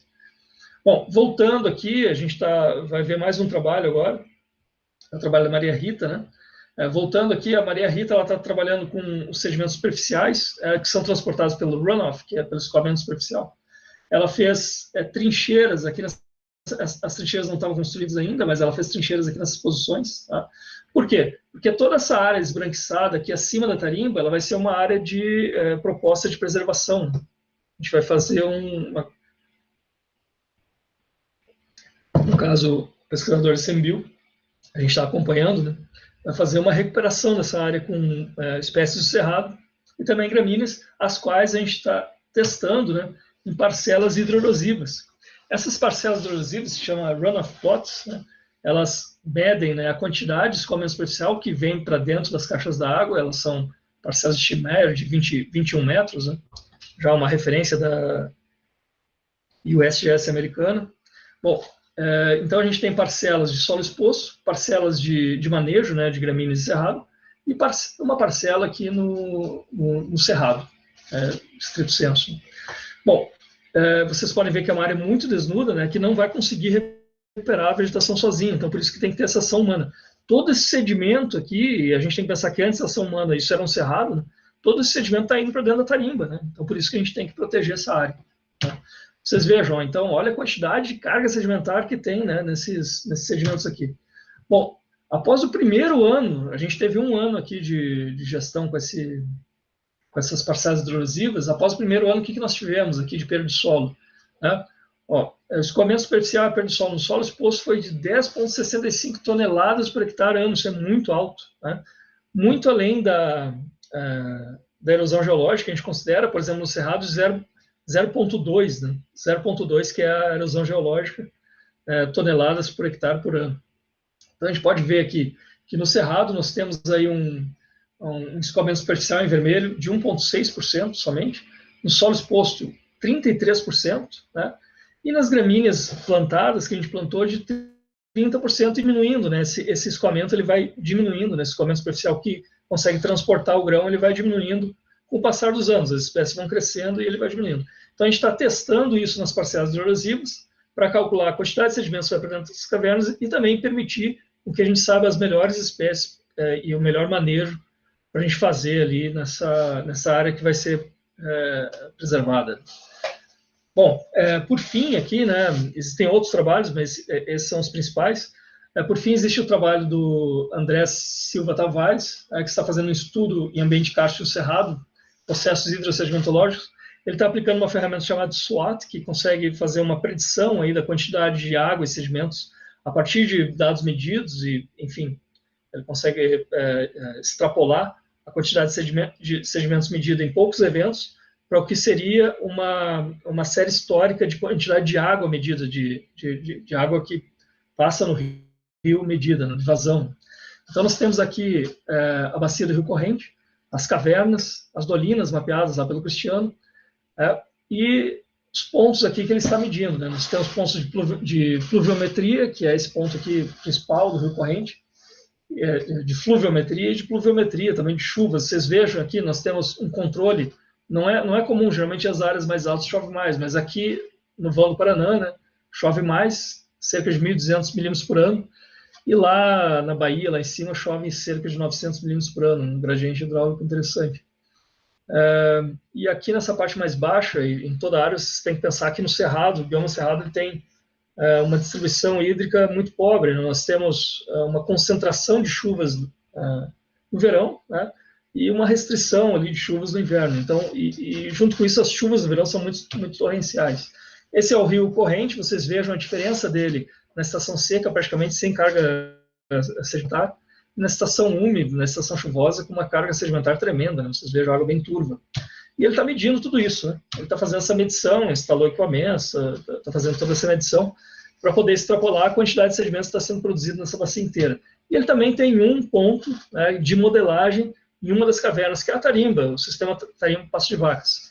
Essa aqui é a subbacia do córrego extrema, onde ele está instalando esses equipamentos, né? Vocês vejam, há uma instalação de estrutura aqui, tem uma ponte com uma régua, a gente instala equipamentos de medição de vazão, equipamentos de medição de quantidade de sedimentos, equipamentos de turbidez para ver a relação entre quantidade de sedimentos e quanto a água está turva ou não. Né?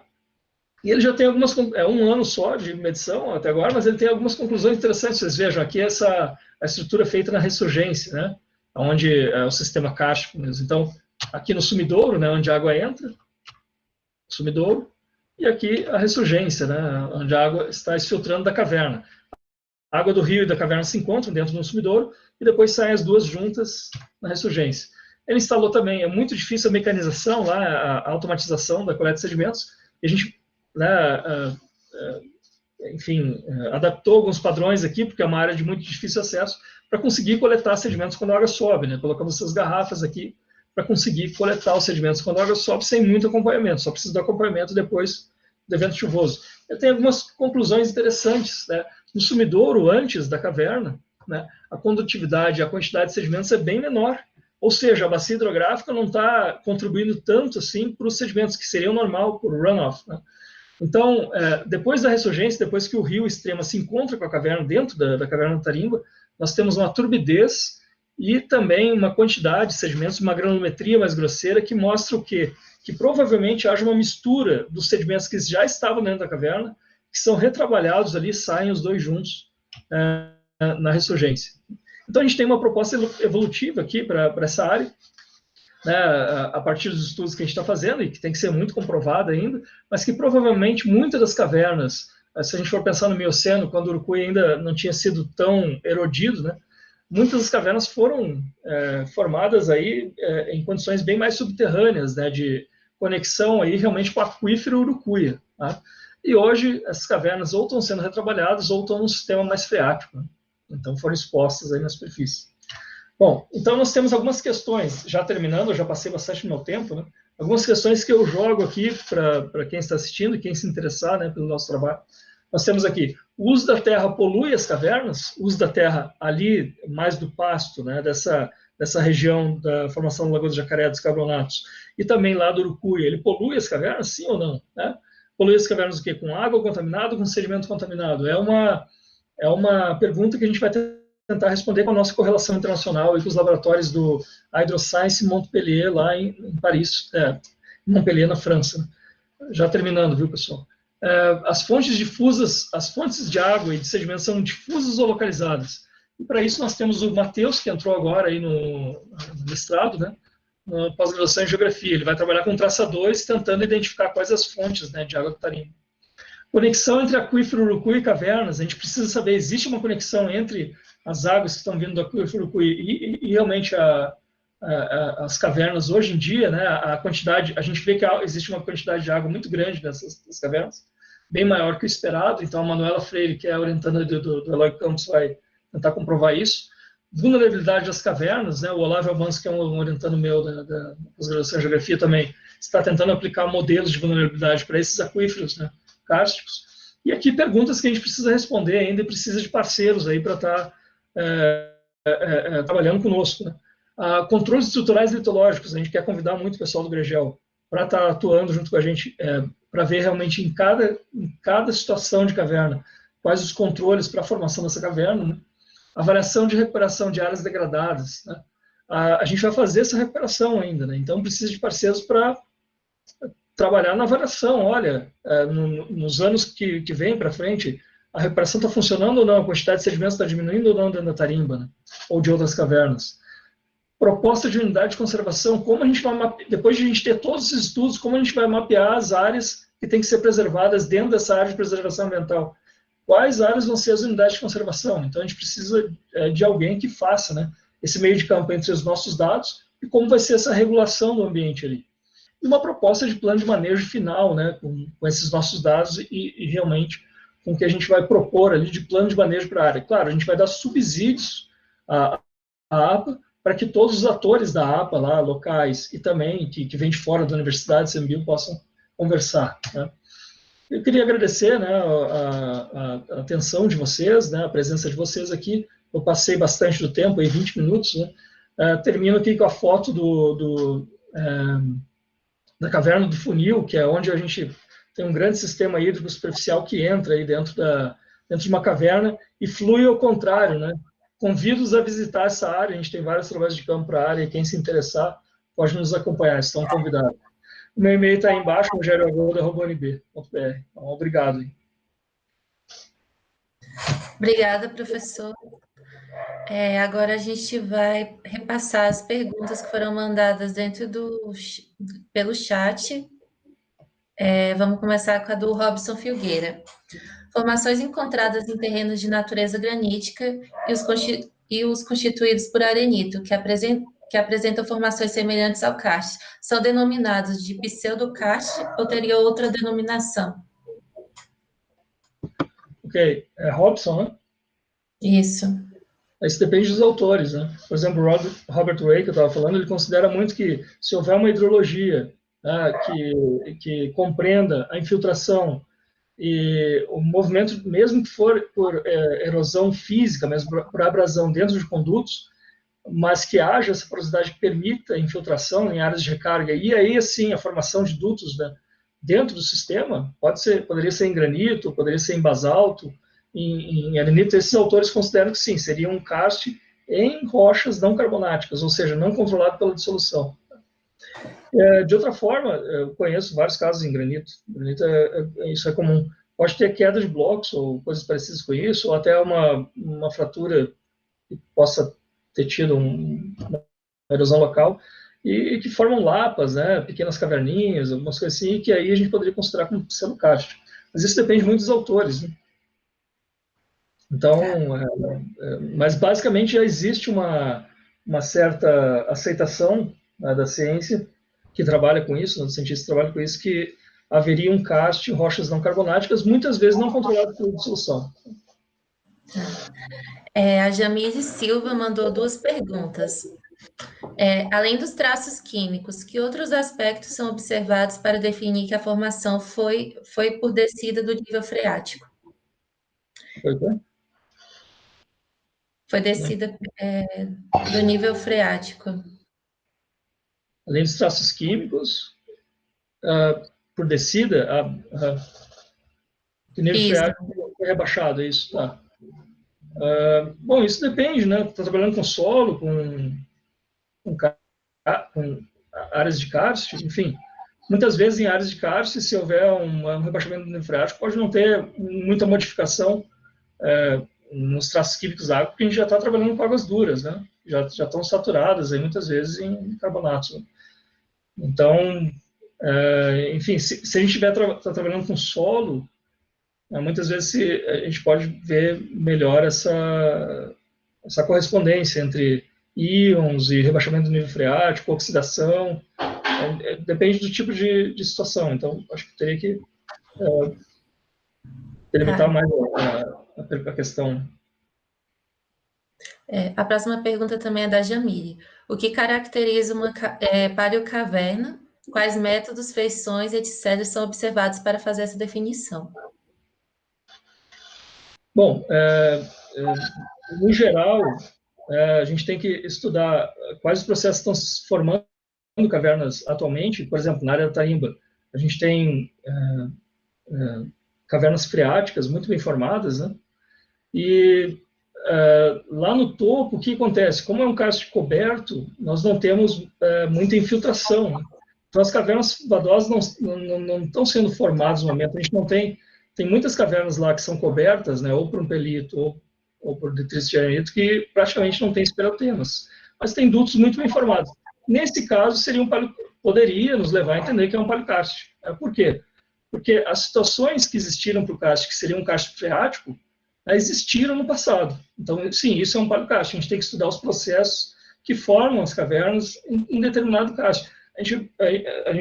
Primeira coisa, claro, na verdade, a gente teria que entender que karstos são regiões muito especiais, né? E cada um tem, né, os seus comportamentos ali, dependendo de como estiverem as rochas e no caso, as estruturas, fraturas, juntas, falhas.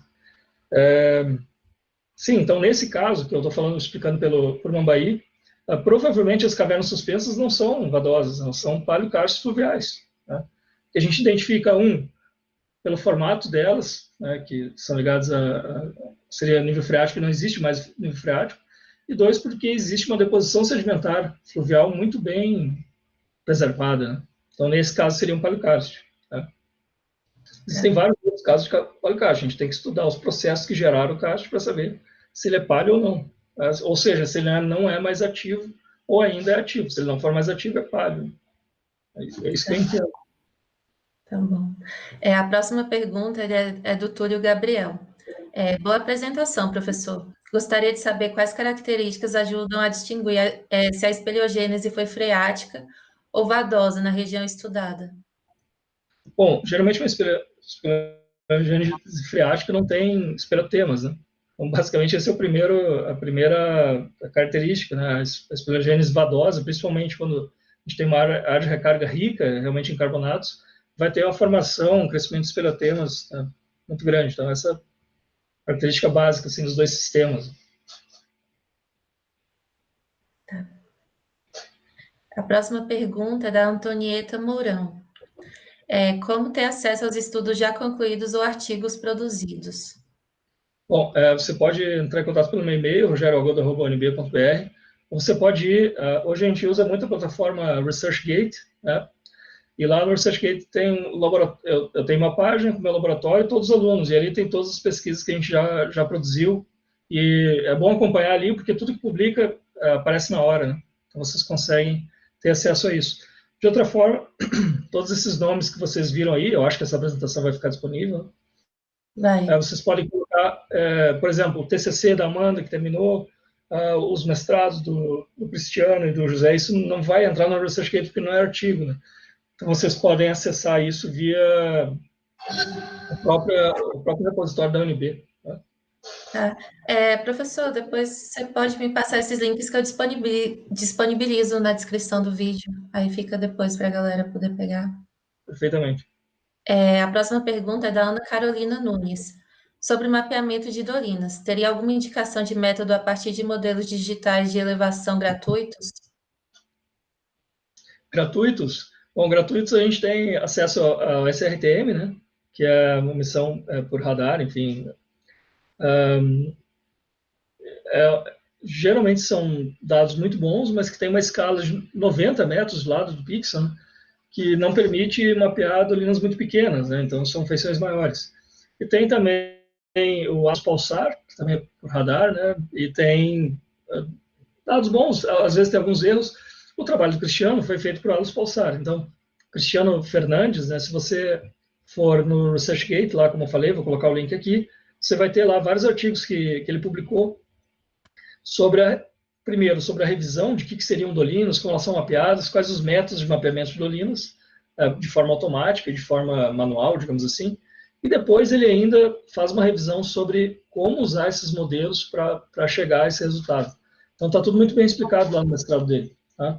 Tem esses artigos e tem os artigos de resultado também que ele não publicou ainda, mas estão no mestrado, ela pode ter acesso a isso. Ele fez com SRTM, com Alus Pulsar, que são bases gratuitas, né? E depois ele fez também o próprio mapeamento com VANT lá, com um veículo aéreo, enfim, com drone, né? E chegou lá a precisões de pixel de 30 centímetros. Mas esse dado, que é muito bom e não é gratuito, lógico, a gente coletou, ele traz muitos problemas, né? Tem que ser feita uma limpeza, tem que ser feitas muitas interpolações para poder usar o dado e saber o que seria dolina, o que não seria. Há muito ruído nesses dados. Então, convido vocês a observar e visitar esses trabalhos para a gente poder conversar melhor. Eu estou disponível aí no e-mail, né, para a gente conversar. Tá certo. A próxima pergunta também é da Jamile. As seções do relevo kárstico estão relacionadas com a forma como a caverna foi formada? Tipo, tem como olhar o relevo e inferir algo, ou as feições só falam sobre a geologia? Bom, dentro das explicações que eu estava fazendo, bom, o karst nunca é só litologia, né? A gente tem, enfim, vários outros fatores, por exemplo, a quantidade de chuvas, né, vai interferir muito se a gente tem uma bacia bem desenvolvida ou não. Tem karstes em áreas desérticas, que só são formados quando há algum tipo de chuva, mas não são formadas depois relevos superiores ligados a bacias hidrográficas, né? Porque essa chuva não existe. Muitas vezes essas cavernas formadas em áreas desérticas estão controladas apenas por escoamento subterrâneo. Então a gente tem que considerar na formação do karst esses dois principais componentes, um componente litológico e um componente de existência de água ou não, né? Basicamente. Bom, mas sim, a litologia tem um grande controle. Se a gente for considerar regiões tropicais úmidas, onde existe bastante chuva, como é o nosso caso aqui, apesar de já ir para um subúmido, porque a chuva é muito concentrada, né? Chove bastante nessa região. São quase 2.000 milímetros, né? Então a gente não pode chamar de semiárido. A chuva só é concentrada. Bom, ali a gente consegue ver, quando o karst é coberto, tem várias situações ali que o karst está totalmente exposto e várias situações que o karst está coberto. Quando o karst estiver totalmente exposto, o que vai acontecer? Vai ter sumidouro pra caramba, vai ter muito sumidouro, vai ter dolina na superfície, vai ter dolina de colapso, tem uma série de situações, dolina de dissolução, dolina de subvusão, vai ter canyons, né, quando ele estiver exposto. Agora, quando o karst estiver coberto ou pelo arenito ou por pelitos, a gente vai ter uma situação totalmente diferente. Quando tiver os pelitos, eu vou ter a formação de bacias hidrográficas, canais de encosta, concavidades, vou ter tudo isso formando. Né? E quando tiver pelos arenitos, enfim, vai ser menos concavidade, a densidade de drenagem não é tão alta assim também nos arenitos, mas eu vou ter todo um sistema hidrológico se formando. Se há alguma conexão entre o sistema hidrológico superficial e subterrâneo, ali eu não sei, porque a feição não está na superfície. Ela só vai aparecer na superfície ou quando houver algum colapso muito grande, que é o caso da cabeceira da Arima, que eu mostrei para vocês aqui, aí apareceu na superfície, ele está totalmente coberto, mas colapsou, né? Ou, enfim, quando realmente o carbonato surgir, né? Aí sim eu vou ter essas feições kársticas aí. Se ele estiver coberto, né, geralmente que vai, mesmo que haja conexões entre subterrâneo e superficial, as feições vão ser superficiais. Tá. A próxima pergunta é da Lohane Barbosa. Com relação ao nível freático, após eventos de chuva, por que a velocidade do fluxo da água subterrânea em certos locais é rápido e em outros é lento? Bom, depende da área de recarga. Quando a gente está trabalhando com karst, esse é o problema. Tem a recarga realmente subterrânea, que é, por exemplo, aquela em contato com urucuia, ou do próprio sistema subterrâneo freático do Lagoa do Jacaré, do carbonato. Essa água, ela é lenta, né? Ela só vai responder à chuva em 3, 4 meses. O que acontece no karst é que isso a gente muitas vezes confunde, né? Existe uma área de mistura das águas que vêm muito rápidas por fratura, né? A gente está pensando aí uma porosidade secundária muito alta.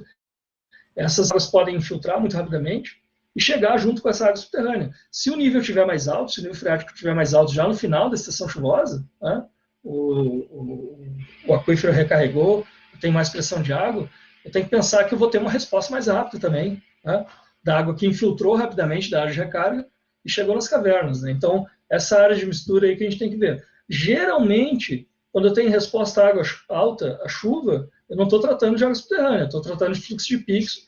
Esse fluxo é superficial.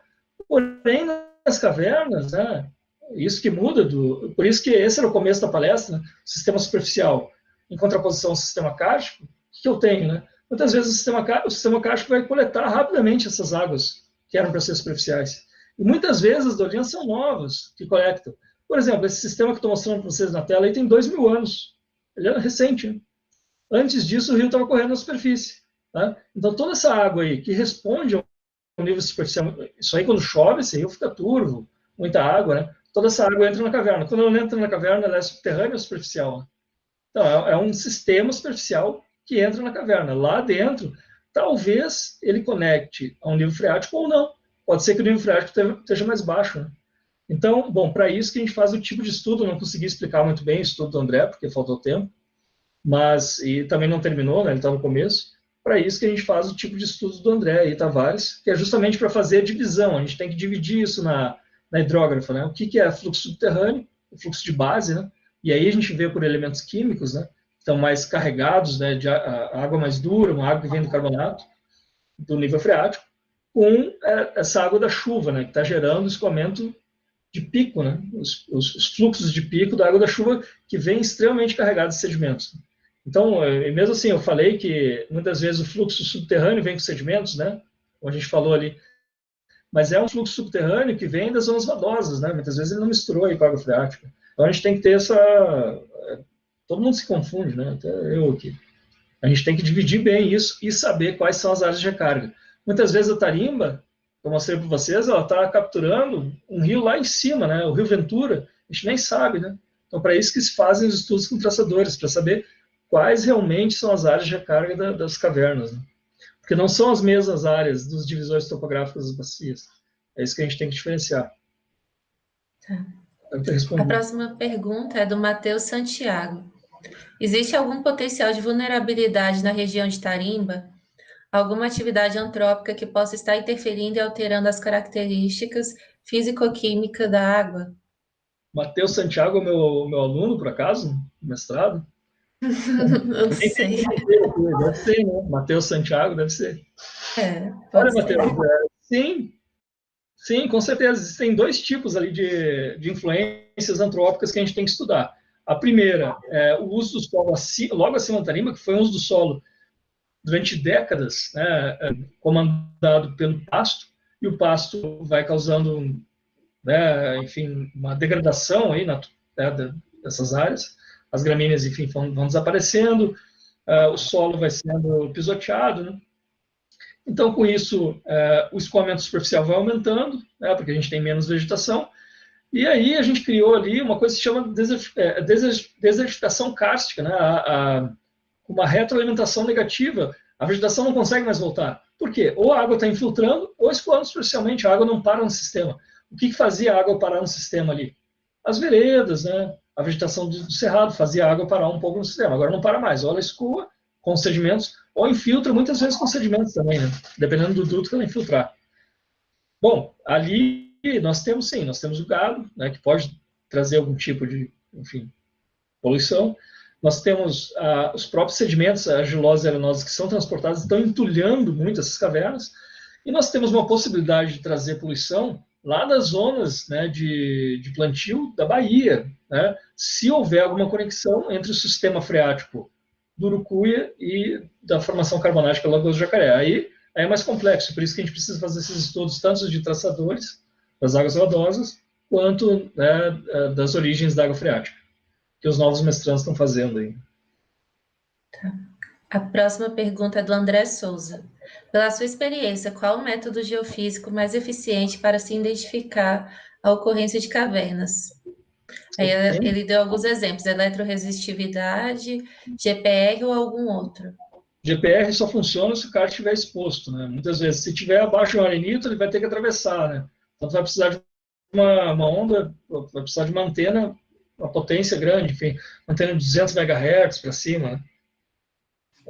Se o cara estiver exposto, consegue se estudar. O problema é trabalhar com um duto, né? É muito difícil, né? A gente, dependendo da profundidade do duto, a gente conseguir realmente estudar alguma coisa com o GPR, né? O GPR, em alguns casos é possível, com o karst está exposto, em outros locais não. Aí a gente tentou em vários locais GPR, e GPR realmente não funciona para situações quando o perito está na superfície. A onda não atravessa.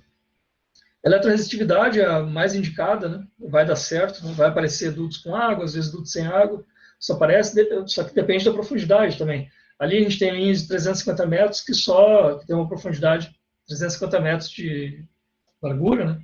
Tem uma profundidade de apenas 70 metros, né? 60 metros. Então, se a caverna não estiver mais profunda que isso, vai ter que duplicar essa linha, né? Vai dificultando o método. Bom, parece que, eu não testei ainda, parece que tem gravimetria, que estão usando muito bem, mas é um método mais caro, né? Então é difícil, né? Mas a se conversar, por isso que a gente testa sísmica, realmente é difícil para representar duto, né? Mas é se conversar, vejam os artigos que a gente está publicando aí nessa área, e outros artigos em várias outras áreas também que trabalham com isso, né? Os materiais estão publicados. Tá. A Ana Carolina Nunes perguntou o que seria o karst poligonal.